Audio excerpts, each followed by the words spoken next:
Olá pessoal, sejam muito bem-vindos a mais um vídeo. E hoje nós vamos falar sobre um temazinho aqui que vai deixar muita gente com a pulga atrás da orelha. Moisés existiu? Será mesmo que Moisés ele existiu? Será que o personagem Moisés existiu? O que acontece? Muitas pessoas aí pegam certos achados arqueológicos, e existe um achado arqueológico que parece que ele menciona um suposto Moisés, né? Um suposto Moshe. Só que será mesmo esse Moshe que é mencionado, que muitos alegam ser mencionado, significa o Moshe da Bíblia? Bom, se você quer saber a respeito desse tema hoje, eu gostaria de convidar você para ficar comigo aqui até o final. Não deixa de, primeiramente, curtir aí o vídeo para nos ajudar para esse conteúdo se tornar relevante aqui dentro do canal do YouTube e aparecer para mais pessoas. Compartilhe esse vídeo no WhatsApp, no Facebook, no Instagram, onde você quiser compartilhar para que outras pessoas tenham acesso a essa informação. E se inscreva aqui no nosso canal para você ficar por dentro das novidades, pessoal. Lives, cursos, vídeos e coisas sobre esse gênero aqui. Você vai ver que vai valer muito a pena você estar aqui conosco e ficar por dentro de muitas dúvidas que estão sendo sanadas de uma vez por todas aqui, tá bom? Bom, vamos lá para o nosso esboço. Então, o que acontece, pessoal? Existe um achado arqueológico que as pessoas associam a Moisés. E tem um suposto estudioso, uma pessoa aí que pegou aí esses achados e colocou aí que esses achados têm associação com Moisés. Só que será que é isso que os estudiosos eles dizem a respeito desse achado? Vamos bem. Adele e Berlin, Adele Berlin e Mark Brittler afirmam que não há conexão direta entre as tradições bíblicas no livro do Êxodo e outras fontes antigas, tá? Não tem conexão. Tem muitas pessoas que fazem conexão do Êxodo com os escritos egípcios, não tem conexão alguma. Os registros egípcios não contêm nenhuma menção dos principais indivíduos e eventos da narrativa do Êxodo, tá? Os capítulos 1 ao 15, Moisés e Arão estão completamente ausentes da extensa documentação que temos para o Antigo Egito. Então não tem. No inverno de 1905-1906, depois de limpar os escombros na estrada do Salão da Gruta Santuário de Pitá, do templo de Hathor em Mit Serabit El-Kadim, no Monte Sinai, Flinders Petrie descobriu uma pequena estátua cuboide de um homem a quem a inscrição dedicatória, que é a inscrição aqui, que é o Sinai 346, né, que é a designação dessa pedra, identifica com o chefe dos mineiros, o Moisés, ou seja, Moshe, filho de Mahub Baalt, de Gat, o líder de uma comunidade de mineração de cobre turquesa que floresceu cerca de 1300-1250 da Era Comum, Moisés o Mineiro, como ele se chama no Sinai. Então, ou seja, para um suposto estudioso, ou seja, por tal do Charles, tem um Charles aí, está nas referências bibliográficas, ele faz a associação desse achado aqui arqueológico com Moisés, tá? Você veja que aqui tem as inscrições aqui onde eu estou passando o mouse, você veja que existe essa inscrição. E ele associa justamente essa inscrição a esse Moisés. Mas tem uma questão, será que realmente os estudiosos vão falar isso? Olha só para você ver. Ligando esse personagem ao Moisés bíblico, estão duas inscrições históricas postadas no Planalto de Serabit, 1200-1180 a.C., para marcar locais associados a incidentes memoráveis em sua vida. O Sinai que Moisés Mahub Baat realizou com a cobra, tá? Sinai 360. Também associa outras pedras aí. E a cobra de bronze que Moisés Mahub Baat fez, Sinai 361. Ambos têm paralelos exatos nas histórias de Moisés em Êxodo 4 e Números 21, segundo Charles. Arqueólogos e historiadores desconhecem essa informação porque nenhuma das traduções do Sinai 346 sequer reconhece a ocorrência do nome Moisés nele. E o único tradutor do Sinai 360 e 361 que viram a presença do nome identificaram erroneamente Moisés mencionado como oficial encarregado do acampamento dos mineiros semíticos e o colocaram no período histórico errado, o Império Médio Egípcio, e por essa razão rejeitaram firmemente sua identificação com Moisés bíblico, com base em que ele viveu séculos antes.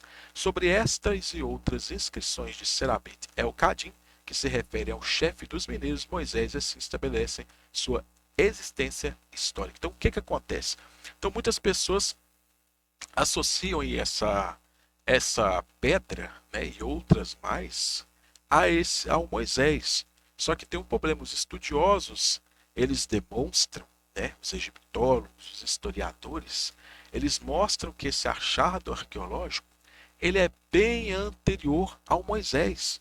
Então, ou seja, não é do tempo do Moisés que a Bíblia menciona, mas é anterior a ele. Então não teria como associar esse Moisés. Tem outros detalhes também interessantes. Moisés ele é filho de Anrão e Joquebede. Aqui fala-se que esse Moisés ele é filho de outra pessoa. Moses, Machê ou Moshe, soletrado aqui, tem essa expressão aqui, tá? Alguns colocam dessa forma. É algumas das primeiras fotografias da inscrição, as letras M e S não são visíveis, por isso muitas epígrafes não as registraram, muitos epígrafos não registraram.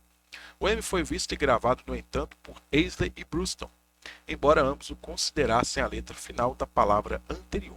O S foi escrito imediatamente abaixo do M, no entanto, foi feita uma tentativa de apagar o nome. 3 linhas paralelas de marcas de coiva claramente visíveis na parte inferior da coluna, a primeira obscurecendo o S original. Posteriormente, a letra foi resguardada escrita pequena à direita do M, imediatamente abaixo do N.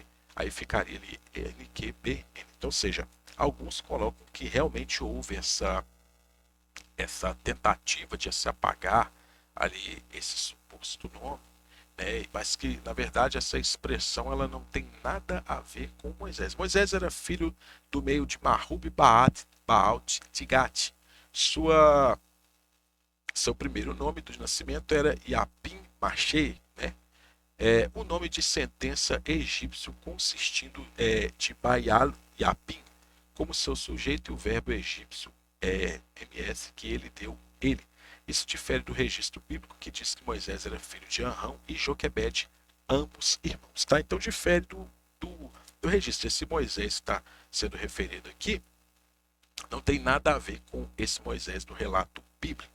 Moisés, o mineiro, filho de Mahub Baalt, fez isso. O nome também ocorre em 2 inscrições históricas, tá? 1360 e 1361, que são marcadores de locais descobertos ao longo do antigo caminho sinuoso do templo de Hathor até a mina Eden, o centro de atividade de mineração de turquesa pela comunidade que Moisés liderou.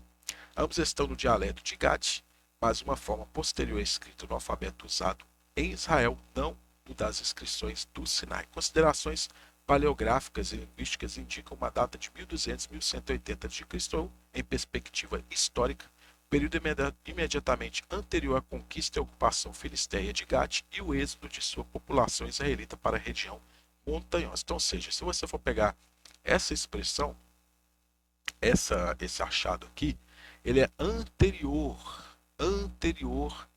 ao Moisés bíblico, ao êxodo bíblico. Se você for pegar esse Moisés era filho de Joquebede e Arão, que fala que ele é filho de Mahub Baalt, de Gate. Ou seja, Gate tem a ver lá com a questão dos filisteus, né? Não tem nada a ver com a questão egípcia. O livro bíblico fala que Moisés ele era príncipe. Aqui esse Moisés seria um suposto minerador, né?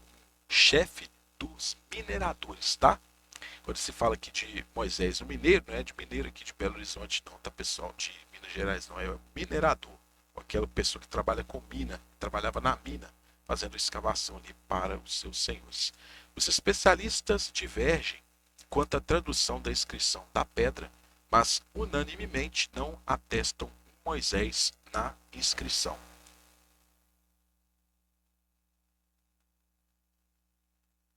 Aí que tem umas traduções dos estudiosos, as referências bibliográficas estão todas aí. Quem quiser adquirir o material pode entrar em contato comigo, esse material vai estar disponível aí. Então aqui nós temos as traduções, olha só para você ver, nós temos Aisley, que traz aqui superintendente e supervisor. Brewston vai trazer pessoas inteligentes, ou seja, eu até deixei meio colorido para vocês verem que a expressão que eles atestam, que eles falam que é Moisés. Tem aqui também Grimm, que traz aqui, com dúvida, tá? Nem colocou aqui se seria Moisés, né?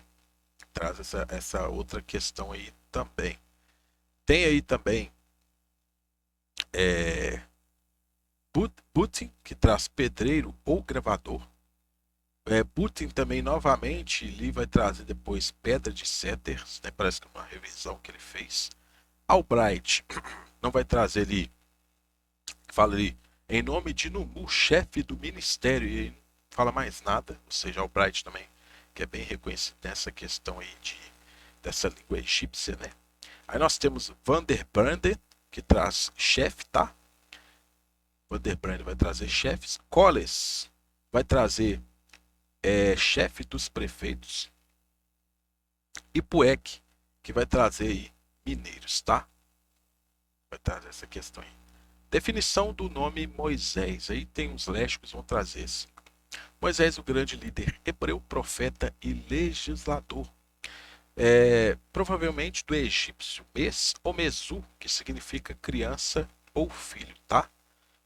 Aí nós temos a expressão em hebraico aqui, que você vê um men, um shin e um re, né? Que Moshe tem essa expressão aí.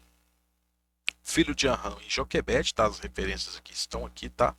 As referências bíblicas da onde fala que Moisés é filho de Arão e Joquebede estão aí. Ele é da tribo de Levi, conforme Êxodo 2:1, tá? Irmão de Arão, irmão mais novo de Arão, irmão de Miriam também, e chamado profeta, tá? Moisés em hebraico Moshe, nós temos aqui tiberiano Moshe, em grego Moses, né? Romanizado Moses, em árabe tem outra expressão, tem Musa também, que é no caso da questão árabe aí. Tirado das águas ou filho, foi um líder religioso, juiz, legislador e profeta reconhecido no judaísmo, cristianismo e islamismo. O islamismo também reconhece. A Moisés é atribuída a autoria da Torá. A origem do nome entre alguns eruditos apontam para a origem egípcia sem o elemento teofórico, mes, ou na forma grega mais divulgada, Moses.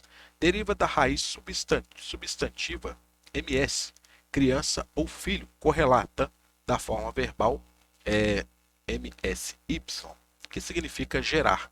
Note-se que a língua egípcia, à semelhança de outras do Oriente Próximo, a escrita renunciava ao uso das vogais.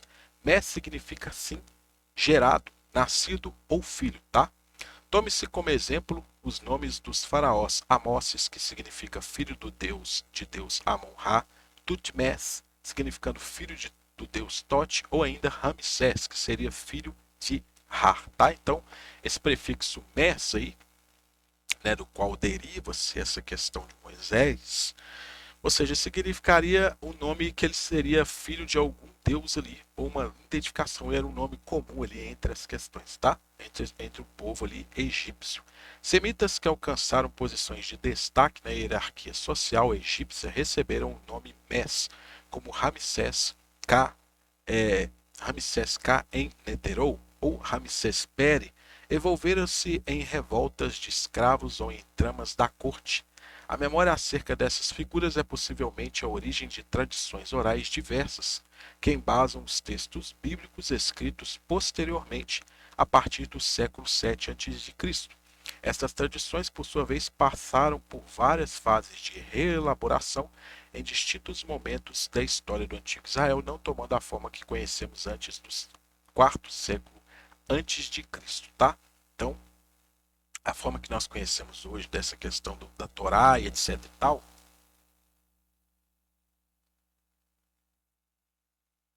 só foi ficar pronta no século 4 aí antes de Cristo, tá? Essas questões da história aí. Sobre a autoria do Pentateuco Torá, será que Moisés foi realmente o autor do Pentateuco, porque algumas pessoas vão chegar a falar, mas você estava mostrando esse achado aí, mas não prova nada, porque a Bíblia fala que Moisés resistiu. A Bíblia fala que ele foi escritor da Torá. Será mesmo? A pesquisa acadêmica a respeito da história pré-literária da Torá, de sua composição e redação, demonstra de modo cabal e intricado o jogo em que complexos processos tradicionais culminaram nos 5 manuscritos que constituíram a Torá chamada de cânon ou normativa.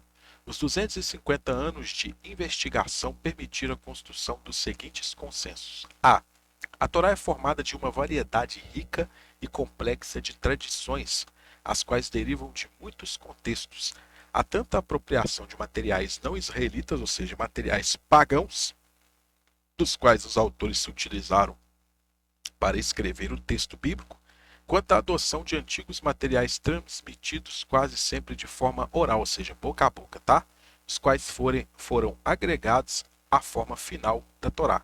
E B, a interpretação e a organização desse material, a conformação de textos e tradições às formas literárias e a ação de coligir as unidades textuais em uma tessitura não são ações neutras. Os conteúdos da Torá estão imbuídos de uma intencionalidade social, política, econômica e teológica, tá? Então tudo foi colocado ali, juntado intencionalmente para um determinado propósito ali, como norma, como um cano, uma regra a ser seguida, tá?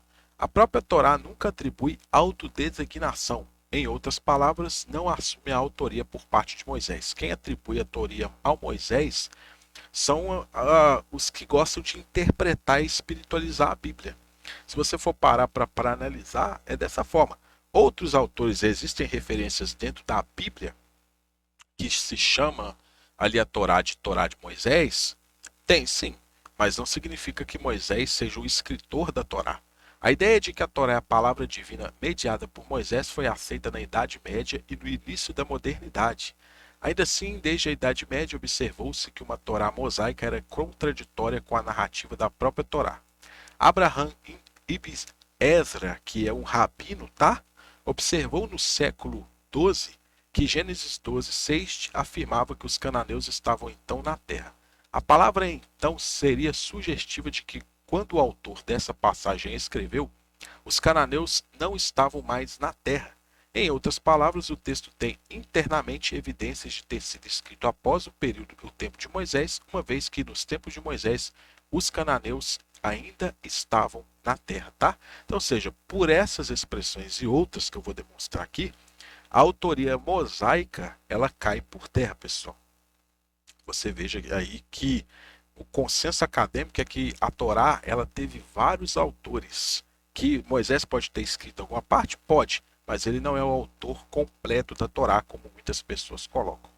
Baba Batra 14b sugere que nos últimos versos do Pentateuco foram escritos por Josué, sucessor de Moisés.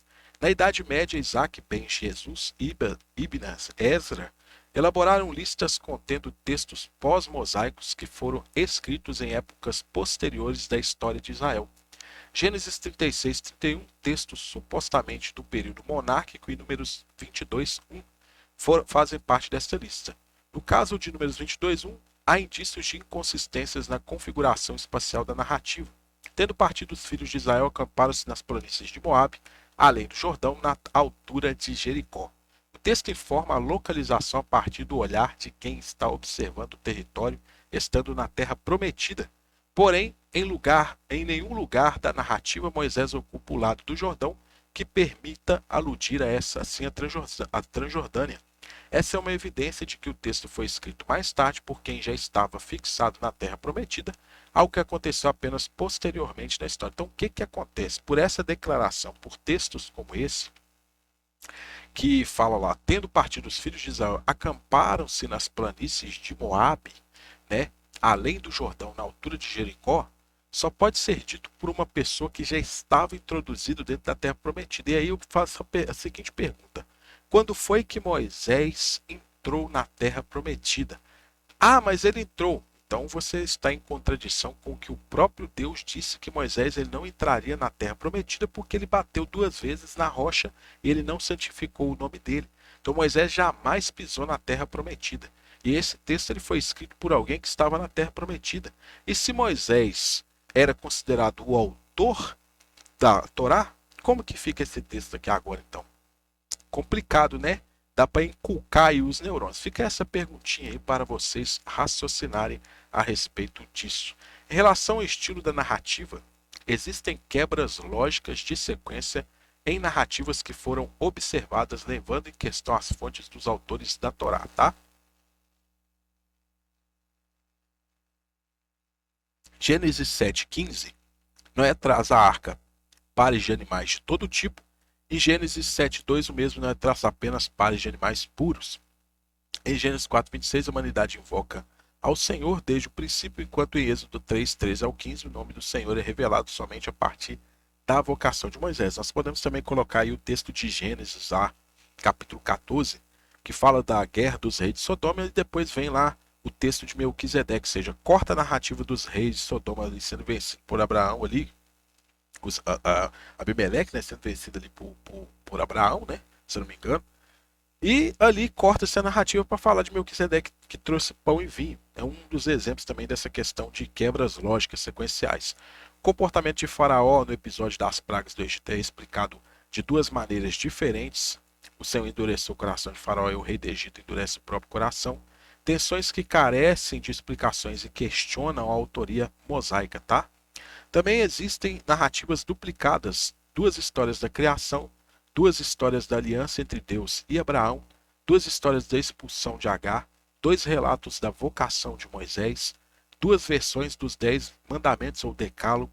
Esses duplicados dão indício de ao menos duas tradições diferentes para essas narrativas, as quais foram conservadas como unidades independentes pelo próprio redator. Então, ou seja, essas são algumas das características aqui que demonstram que não houve uma autoria mosaica, tá? É só algumas, tá? Sobre o período de composição da Torá, Van Setters afirmou que não há evidências claras da existência da Torá como ela é conhecida hoje antes do século I depois de Cristo, mas ao se tornar autoritativa já no fim do período persa e no início do período grego. Albert e Blenksop pressupõem que a obra de história deuteronomista complementa o Deuteronômio, sendo o Pentateuco o resultado do compromisso de grupos deuteronomistas e sacerdotais em meados do período persa. Existem diversas evidências textuais que apontam a Torá sendo escrito em um período em que Israel se encontrava exilado, tá? No exílio babilônico lá, tá? Adão e Eva expulsos do jardim, Caim andando errante pela terra, a arca sendo construída para salvar Noé e sua família com a necessidade de deslocamento para evitar cair junto da destruição da terra, Abraão andando errante sem habitação após a ordem do Senhor, Isaac sendo desterrado por causa dos filisteus entulhando seus postos, Jacó, após roubar a primogenitura, teve de sair da casa do pai, José sendo desterrado e vendido como escravo, a fome que assolou Canaã e obrigou Jacó e sua família a ir para o Egito, e o povo sendo guiado por Moisés para fora do Egito. Ou seja, são características que demonstram ali justamente um desterramento do povo. Ou seja, o povo que ora estava na sua terra, foi desterrado da sua terra, foi tirado da sua terra para estar numa terra que não os pertencia. Ou seja, são características do exílio. Isso é como, por exemplo, o Apocalipse sendo escrito. O Apocalipse ele não iria dizer que o imperador era mau, ia criticar duramente as coisas que o imperador fizesse porque ele poderia ser morto. Mas escreveu-se tudo isso em símbolos e dessa forma esses símbolos, para os cristãos da época, eles entendiam. Ou seja, eles entendiam o que estava acontecendo e o que significava cada coisa que estava ali dentro do Apocalipse. Da mesma forma que você veja o Pentateuco, a Torá. Ou seja, para os que receberam essa mensagem na época, eles compreenderam perfeitamente o que cada uma dessas narrativas elas significavam. Então, ou seja, não necessariamente se você cai por terra já essa questão de que Moisés escreveu, se cai por terra justamente essa questão de que ele seja o autor da Torá, pode-se esquecer literalidade nas narrativas sobre criação, nas narrativas sobre dilúvio, nas narrativas sobre muitas coisas. Sobre essa questão do dilúvio, eu já tenho vídeos aqui que você pode estar pesquisando aqui no meu canal. Tem vários vídeos a respeito desses temas. Então, se Moisés não escreveu, se Moisés não existiu, como que fica o Pentateuco e a Torá agora, hein? Fica complicado, né? Então fica aí esse vídeo para vocês aí hoje tirarem as próprias conclusões. Se você quiser adquirir esse material, você pode entrar em contato comigo. Esse material está disponível. Você pode adquirir esse material, tudo com referências bibliográficas, tá? Tudo com as referências devidamente discriminadas aí. Você pode adquirir esse material entrando em contato comigo. Os contatos estão na descrição. Comentem no vídeo, pessoal. Deixe aí sua opinião. O que você achou a respeito do vídeo? O que pode ser colocado? Qual que é o próximo tema que pode ser abordado aqui? Compartilhe essa mensagem, curta o vídeo e se inscreva no nosso canal para você ficar por dentro de todas as novidades aí. No mais, eu tenho que agradecer vocês por terem ficado comigo aqui até o final. Desejo muito sucesso, um grande abraço e até a nossa próxima oportunidade.